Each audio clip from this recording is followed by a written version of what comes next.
Selama ini, kita kira Tugu Khatulistiwa cuma ada di Pontianak. Tapi ternyata, jauh di Kepulauan Riau ada satu lagi dan hampir tak dikenal. Di ujung selatan Pulau Lingga, berdiri diam sebuah penanda waktu. Bukan sekadar monumen, tapi saksi bisu dari garis tak kasat mata yang membelah bumi menjadi dua. Inilah Tugu Khatulistiwa Kabupaten Lingga, sebuah tugu baru dengan jiwa yang lama, berdiri di Tanjung Teludas, membawa semangat budaya Melayu dalam simbol keris yang menjulang.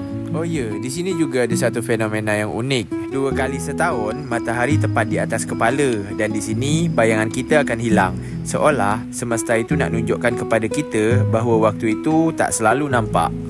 Dikelilingi laut, disapa angin, tugu ini tak hanya penanda geografis, tapi juga ruang sunyi untuk kita memahami bahawa kita sedang berdiri tepat di tengah dunia.